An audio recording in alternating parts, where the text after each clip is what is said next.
Welcome to AV tutorial.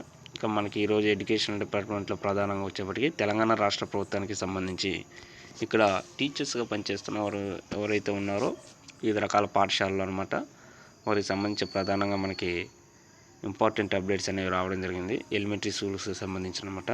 తెలంగాణలో అవసరానికి మించి వీరి యొక్క ఎక్కువ సంఖ్యలో ఎలిమెంటరీ స్కూల్ టీచర్స్ ఉన్నారంటే ఇక్కడ రావడం జరిగింది. సెకండరీ స్థాయిలో ఖాళీలు ఎక్కువ, 20 జిల్లాల్లో డ్రాప్ అవుట్స్ ఎక్కువ స్పష్టం చేస్తున్న కేంద్ర గణాంకాలు అంటే ఇక్కడ క్లియర్గా రావడం జరిగిందనమాట.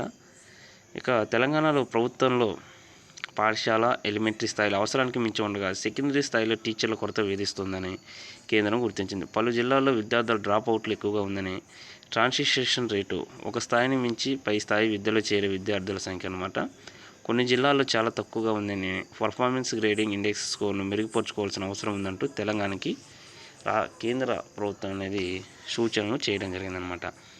ఇక తెలంగాణ సమగ్ర శిక్షణ పథకం అమలుకు బడ్జెట్ ఆమోదించింది. 2020 and 2021లో విద్యాశాఖ పనితీరును సమీక్షించి సుమారు 2000 above crores అనేది కేటాయించడం జరిగిందనమాట.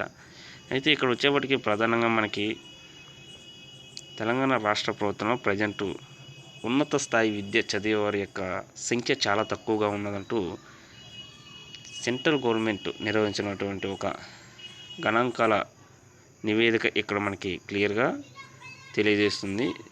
వీటిని మెరుగుపరుచుకోవాలంటూ కూడా సెంట్రల్ గవర్నమెంట్ తెలంగాణ రాష్ట్ర ప్రభుత్వానికి సూచనలు అనేది చేయడం జరిగిందనమాట. అయితే ఇక్కడ వచ్చేవాడికి సెకండరీ స్థాయి విద్యలో ఎన్రోల్మెంట్ రేటుపై దృష్టి పెట్టాలని పేర్కొంది. బడులు మౌలిక సదుపాయాలు కానివ్వండి, వసతుల కల్పన విషయంలో రాష్ట్ర ప్రభుత్వం కృషికి కితాబు ఇచ్చింది.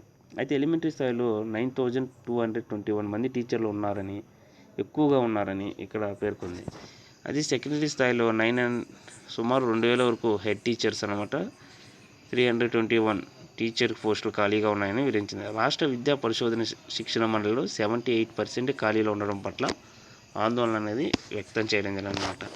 సుమారు 20 జిల్లాలకు పైగా ఈ యొక్క డ్రాప్ అవుట్స్ ఉన్నాయంటూ కూడా సెంట్రల్ గవర్నమెంట్ ఒక ఇన్స్ట్రక్షన్స్ అనేవి తెలంగాణ రాష్ట్ర ప్రభుత్వానికి ఇవ్వడం జరిగినది. సో అదేవిధంగా తెలంగాణ రాష్ట్ర వ్యాప్తంగా న్యూ జాబ్ క్యాలెండర్ కోసం ఎంతోమంది వెయిట్ చేస్తున్నారు, ఈ యొక్క డిఎస్సి ప్రకటన కోసం కూడా అనమాట.